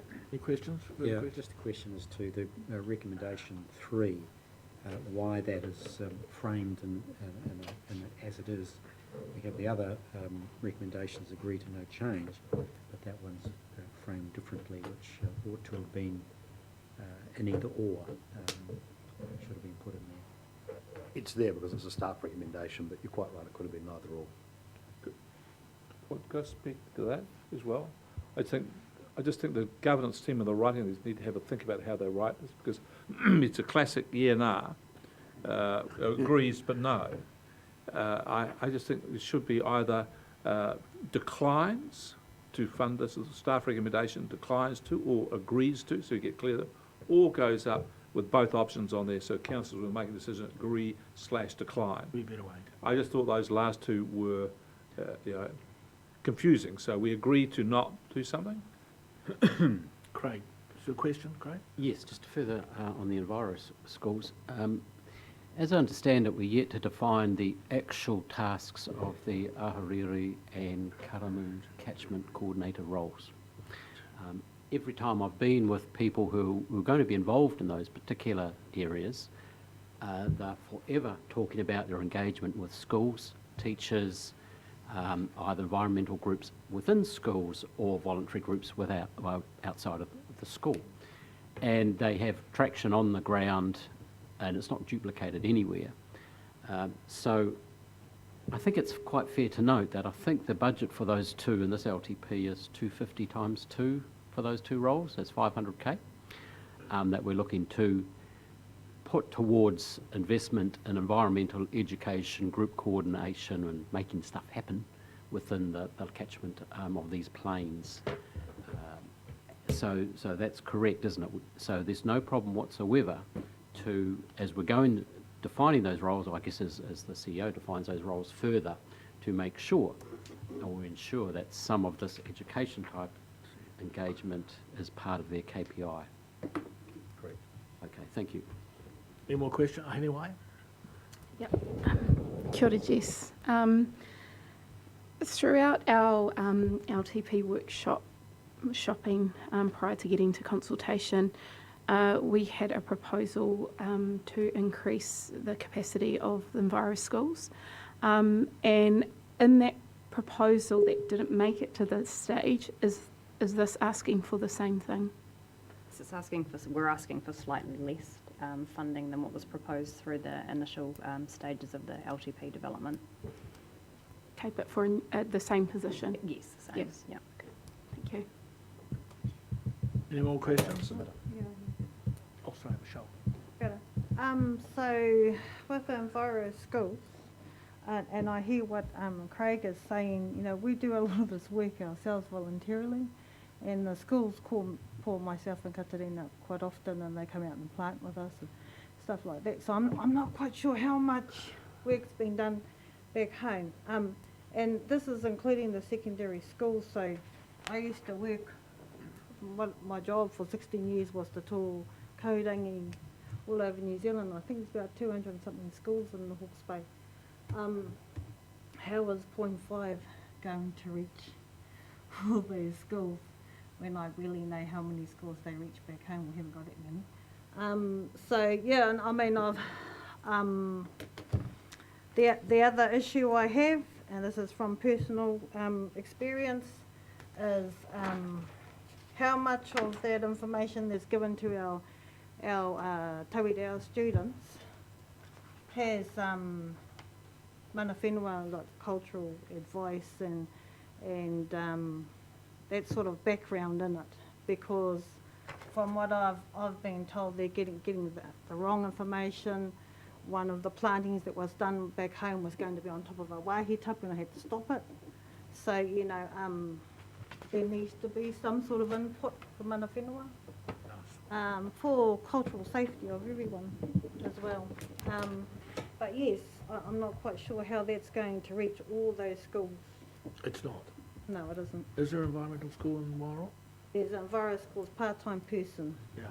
Well, that's And we probably do more work voluntarily. but that's the case in all of the environmental schools. All the parents are involved in, because they only have limited money. Any more questions? This is all quite controversial, and I know councils will be divided on this because, you know, these all come out of the consultation, but at the risk of getting into trouble with Councillor Barker, I want to move, see if I can find a seconder. I want to move 1 and 2. One is that we agree to consult on a donation, and 3 is that we agree to the additional funds for the schools. I'll second that. Do I have a seconder? So that you're moving 1, 2 and 3? 1, 2 and 3. What about 4 and 5, so what's going to happen? I'm not moving them. Least to no change. Oh, this is a bit messy. It is messy. Yes. I'd rather we go through one at a time, please, Okay. Chair. Well, we go. And we can debate each Rightio. one. Okay. Do you want to move? Oh, okay. I'll move 1 and 2. 2. Just move one to get that out of the way. Well, 1 is the receive. So 2. Receive. You want to move each one separately? Well, They're all different. Couldn't you just move all? Okay, yeah, I see. you could move a lot. Well, no, we can't move all of it. I think you should. No, well, we're going to move them to do it separately. They're all separate. So do I have a seconder for 2? Yeah. Martin. Okay, I will speak on this. I know that this is not in our core competency, but when I first joined this council, the council that Councillor Curtin was involved in set aside a $6 million fund to go into our community. And I have to say that that fund was given to the respective communities. Wairau, they did their community centre, or partly their community centre, and the same in Central Hawke's Bay. Napier put their fund into their museum, and Hastings did a whole lot of sporting facilities. But it was incredibly well received in our community. It had a big impact in our community. And when we did the port, one of the things that we did, we made an extra 10 million in the port day one, and I had a discussion with many of the councillors around this table that we should be donating a little bit of this back to our community in the same way as we did the 6 million, maybe not to that level. I think that Cranford fits well into this, so I'm a personal supporter of this, but I understand that this is just an agreement to consult on a donation from this council to Cranford. So we would need to go to our community and ask whether they would use our balance sheet or our funds to help in this endeavour, which a whole lot of people are working strong on. Cranford, I don't think as many people in this room have not had an experience with Cranford. They do an amazing job. They fund themselves separately. It's an amazing place, and I'm very proud and honoured to say that I want to support at least consulting the public on this issue. Who seconded it? Martin did. Thank you, Mr. Chairman. Look, very happy to support consulting the public. In going no further than that at this point, we've already got a massive rates imposed on our communities coming, but that doesn't mean we don't ask them the question. There's two things going on here in my mind. One is, how do you deny the moral case for this request? I mean, how do you look these people in the eye and say you don't deserve the money? The flip side is there's probably, you know, a number of other entities that would be in the same region of moral case for a request of that kind. We need to be careful to how we equitably treat the balance of interests, including our ratepayers' ability to sustain it, but happy to consult. Thank you. Other speakers? Yes, Mr. Chair. Neil, and then Chris. Yeah, Mr. Chair, I feel you've been somewhat disingenuous in raising prior contributions from council when the context of those were such that they were funds derived specifically from the Harbourwood Endowment land and were raised with specific requirements and obligations on council to distribute in certain ways. At the time, the decision to disperse in that way ignored the environmental imperative that was facing the region at that time, and as a consequence, some 15, nearly 2 decades later, we face this dilemma. My concern is appearing not to support the very worthy cause, and it is extremely worthy. It's almost a vote against motherhood and apple pie to do so. But I remind councillors that our core business is not in providing health services. Our core business essentially is the environment. Yes, we have some economic imperatives as well, but one of the things we don't do is get ourselves donkey deep into funding health services. So I'm afraid I can't support your position. I think we ought to be drawing a clear line. We'll dig a deep hole for ourselves if we continue to keep the door open to groups that maybe first cab off the rank or have the opportunity to influence council very favourably, and I'm just concerned that we're overreaching our merits by doing so. Thank you, Neil. Craig? Just clarification, point 5, it says, during the Cranford Hospice presentation at the hearing, this was detailed at 500,000 over 4 years. That's supposed to read 500,000 per year over 4 years, I think. Is that correct? Mm-hmm. Yeah. That's the clarification, is after a total of 2 million reflected in the table below. Yep, that's it. Anyway. I wish I had a portai to put on in a position from the Ministry of Health, from PHO perspective, Māori Health Organisation, but I don't wear that portai today. And morally, I would love to be able to support this. But I recall only three years ago coming to this LTP and submitting for support for our marae, another worthy cause, but I understood why this council could not support it at the time, because it wasn't our core business. So I respect, Chair, where you're coming from and the seconder, Councillor Williams, but on the basis of this, I have to disagree with consulting on this topic because it isn't our core business, but I wish we could. Kia ora. Other speakers? Will? Thank you, Chair. Yeah, look, I can't support this, your motion to take this to the public and consult, and I agree it's not our core business, but even before we get to that point, we've just gone through our key consultation topics. We've agreed to every one. so far. So we've just agreed to a 19.5% rate increase. That's not the full increase. It also will result in our debt drastically increasing to near our ceiling, our limit that we're allowed to go to. So I just can't go back to the public and say, can we have more money? I just can't do it. Thank you. Thank you, Will. Any other speakers? Oh, well, I'll finish off. I never knew, and I don't believe, that the 6 million came from an endowment fund.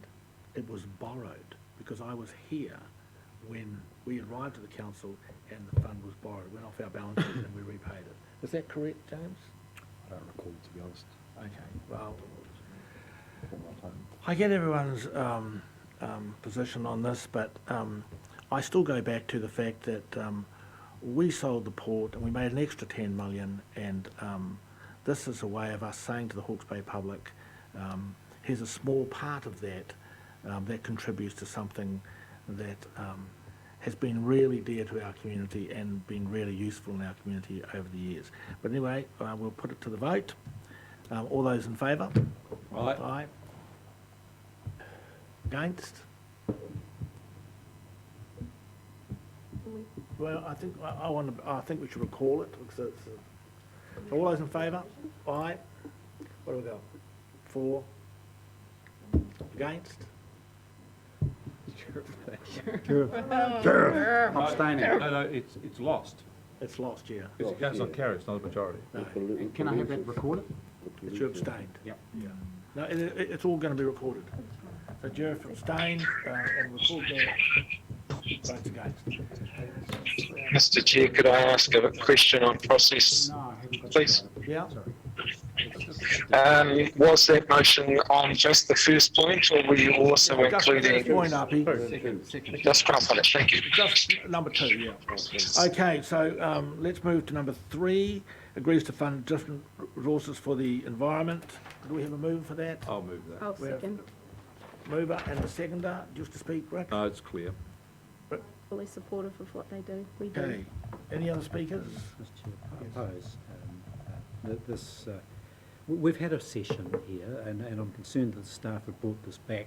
We had a hard-fought, hard-considered process, and this item didn't make the cut. This is a backdoor entry with this proposal to get something through.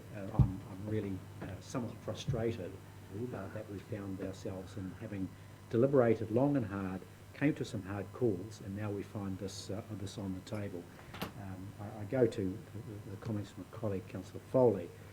This adds to the burden. It's not our priority. We've said it's already not our priority, and yet here we are, slipping it in sideways. I'm voting against it. Any other speakers? Thank you, Chair. I'll, just like Councillor Keenan, I'll oppose this motion. Look, we could have $100 million of proposals here that are all worthy and that we can't look in the eye. But, yeah, as I said last time, I feel we've reached our limit, and, yeah, I do not want to go over that. Any other speakers? Craig? Thanks, Mr. Chair. Pursuant to my questions earlier, I'm supportive of education and anything to improve environmental outcomes. Thus, my questions earlier around the 500,000 we're committing to new resource to coordinate and engage with educational groups as well as voluntary groups across the Ahuriri and Karamu, catchment. So I'll be opposing it, not for the merits of it, Mr. Chair, but for we are doing it somewhere else. Any other speakers? We have a mover and a second. Oh, you're a speaker? Yeah. I actually would like to support this, if you look at the average age here around this table, we're making this decision, we're, apart from Will and Henawai, we're relatively aged, you know. Creaking. But Creaking. and falling apart. But I think everything starts with the young people. You know, before I came to New Zealand, they used to have a Tidy Kiwi campaign, because the family would drive in their Falcon or Kingswood, and there was 3 on the front seat, 4 at the back seat. Great times. And they would come from the beach and they'd buy fish and chips. And the window would go down and the paper would be by dad or mum, and we chucked out the window. And that was a norm, I understand. It was before my time. Then they had a tidy Then they had a Tidy Kiwi campaign in the schools, and the window went down, and the little Johnny in the back would say, Dad, you can't do that anymore. You've got to be a Tidy Kiwi. And it stopped. Overnight, virtually. It went really well. However, now when I'm biking down, you see a lot of rubbish appearing again, and they're mainly cans and whatnot. So I support this, because if we can start with the young people to do the recycling, to do the composting and planting themselves, that's where it starts. That's where we have the most impact. So I support this. Thank you, Jeff. Uppy? Uppy? Yep, thank you very much, Mr. Chair. My comment is around support for the EnviroSchools program along the same lines as Councillor Van Beeks. We've got a considerable amount of work to do where collaboration with mana whenua across our 5 catchments is essential, and the EnviroSchools provides already an existing platform where we can blend both the Western science and cultural science, and a delivery package and an environmental package, which gives us the ability to build a human capacity at a local level, given the size and scope of work that we're going. If we can start investing in a pool of people that can be pre-qualified with those fundamentals, I'm really encouraged by the indicators that HBRC have provided for the EnviroSchools project. And while it is only 0.5 position or 1 person, while that's the case, that person also brings with them a range of skills and attributes and knowledge that add to their position. So really encouraging. Thank you, Mr. Chair. Thank you, Api. Are there any other speakers? Before I hand back to Rick, I just want to make a quick comment. And that is, I'm a very strong supporter of this. I've visited lots of EnviroSchools around Hawke's Bay. I haven't visited one in Wairoa. But one of the most stunning ones I visited was in Mayfair, which is a very low decile area, lots of gang issues in the school. And you couldn't go to a nicer place. All the kids growing plants and learning about the environment, little kids. It's actually a kindergarten. And it was just absolutely marvellous, and had a big impact on me. So I'm a big supporter of EnviroSchools. I think they do a tremendous job. So, Rick, floor is yours. Thank you. I'll just close and say, Jeff said it all for me. I'll just summarise his speech. This is about for the future generations and those who are over the age of 40, the lost generation, still eating the fish and chips and pulling the papers out while they're a lost generation. So if you want to look at the future, vote for this and give the kids an opportunity. All those in favour? Aye. Aye. Against? No. You want your vote recorded? No, he doesn't. Doesn't want to be in. Charlie's handing me like this. Okay. Can I move 4 and 5 together? I'll see. Is everyone happy about that? Yeah, we already agreed to separate them out. Yeah, it's hard to go back, Rick. Well, okay. We all agreed we had to get out here by 3 o'clock, and what we're doing is everything we do is mitigating against that. So we get to the end of the day and people get grumpy. Oh, we've run out of time. Okay, right, so Sorry? I can't see why we can't move 4 and 5 together myself. Because we agreed to You've got a separate them out second earlier. to say it's already done deal. Yeah, no, we can move them both, but vote on them separately. Sure. More time arguing it than So, doing okay, right, Rick, we'll take you moving 4 and 5 together, but we're going to vote on them separately. Do we have a seconder? Yep. Councillor Curtin. Neil, seconds. Right, floor is yours. No speech. No speech? No speech. Anyone got a speech? Okay, we'll vote on number 4, which is... Agrees no changes. Yes, agrees no changes. All those in favour? Aye. Against? It's carried unanimously. Number 5, no changes to the long-term plan. Aye. Favour? Aye. Against? That is unanimous as well. Thank you very much. We'll I move thought we moved to, those together. Yeah. I just got that. Chair, have we moved one? yeah, we did. We moved one. Just checking. One with two. Sorry. We move one with two. We'll never do that. Okay, now, item 14, staff and, do we just, yeah, item 14. 14, what's that number page, what's it, 217? I went through these. I'm happy to move. I've been through these with, pretty carefully with Jess just before, and I'm happy to move. In 1, 2 and 3? Greece. Sorry? 1, 2 and 3? Yes, 1, 2 and 3. Second. You'll second that? I think that's probably correct. You to talk, 1, 2 and 3? No, I'm happy with them. It's, we're going to have, we've agreed to have a, just briefly to say, we've agreed to 2 extra seats. We need to have representation. We need to do election costs. The GIS support policy is a short amount of money for 2 years to help with some extra stuff. We've got this big review of all of our rivers coming up. We need to have this work done. The Biodiversity Trust, we agreed to fund them for 4 years. This is, we're agreeing to put the 4th year in this plan. The PDU feasibility study is money in and out, so there's no change to ours. The living wage for passenger transport, we should agree to that. The additional charge of asset management, that's we've got to charge ourselves, we charge everybody else, so we have to account for that.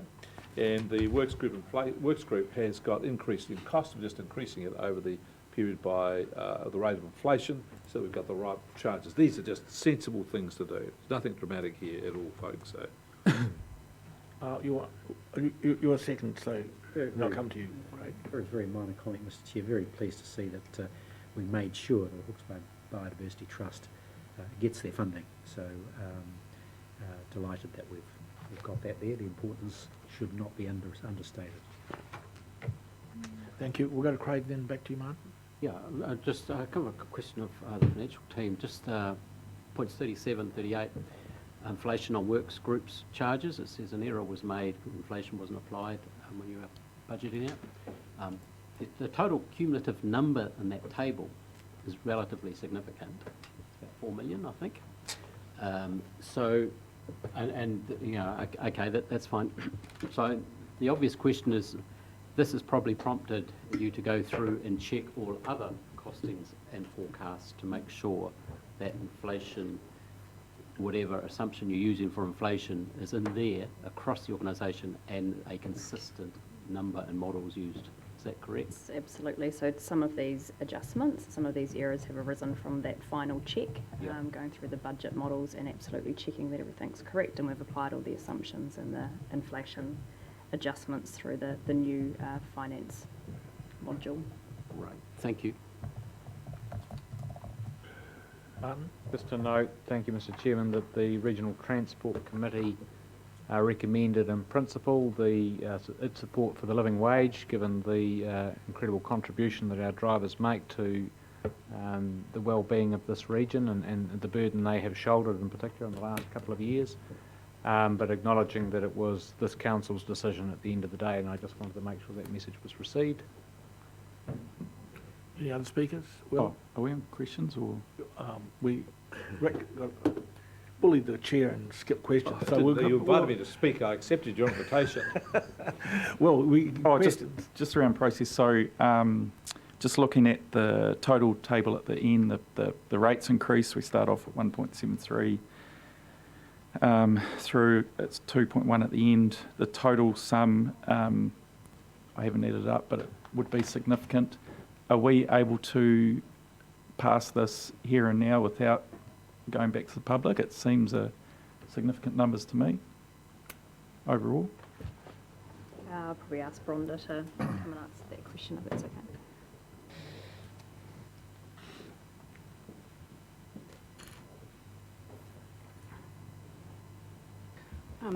Primarily the significance comes from the fact that the cumulative of the inflation is the bit that adds the amount to it for works group. If we took the works group out, which is purely a budgeting error, it's actually being backed up by the auditors. the auditors have required us to actually add it back in, because it's, otherwise they'd probably look to the final LTP as not being correct. So from a significance point of view, it's not material in reality across the years. You know, I think if we added up the total dollar value in paragraph 40, and then put that against the total expenditure for council over that 10-year period as well, we're talking about a relatively minor adjustment. It doesn't significantly change the level, it doesn't change any of the level of service that we've consulted on. So yeah, I'm comfortable that there is not a need to further consult on that. Obviously, today's decisions only lead through to the presentation of a full final budget for adoption on the 30th of June. So we've still got to go through that step to bring everything together. But yeah, with respect to the consultation that we've done today, I think that we've done adequately in that regard. Could I help a little further? Just remind me who moved that? I did. You did. Okay, then you can help. The other thing need too, your help. The other thing too, Will, is that several of the items there, one for the extra of the GIs is 2 years of staff, there's no more, so it drops off. And in the discussion I had with Jess, she very helpfully pointed out that we were well below a headroom of our borrowing. So what she would probably do, borrow the money, the cost of that, then we'd have to pay it back, so it wouldn't actually add to our overall. I think our income is greater than we thought we were going to, so it's within our capacity without actually going out for another rate increase to cover that. So we can shuffle these numbers around. The only one, the big one, was the inflation one. I agree with that. So I think it's all pretty doable and sensible. Chair, could I just also add that obviously from years 4 to 10, they will all be reconsulted on in later cycles. So there will be an opportunity, obviously. So the substantive piece in terms of this consultation is a 3-year period. In the context of that, it's relatively minor. And it's also standard practice that, I mean, every council in New Zealand will be receiving a staff submission that will be wrapping up a range of minor matters that arise during the period between the adoption for consultation and then the final adoption of the long-term plan. So it's a normal part of the process. Just a reminder, Rick, you're moving 1, 2 and 3. Yep. Yeah, just I've gone off that against it. What he moved. Yeah, that's what I moved. That's what you moved. Okay, do you wish to wind us up? All those in favour? Aye. Aye. Against? It's carried. Let's do it. 3 minutes to lunchtime. Let's do it. No, not let's do it. Let's stop for lunch. That's what I mean. Back here at 1:30, Could be more guys. important. Lunch or the infrastructure. No, those clocks are right. I'm talking on my way. Are we going to come back 3 minutes early, Mr. Chairman? We can come back 3 minutes early, yes. Yep. Okay. Definitely. Oh, you said Deal so then. fast?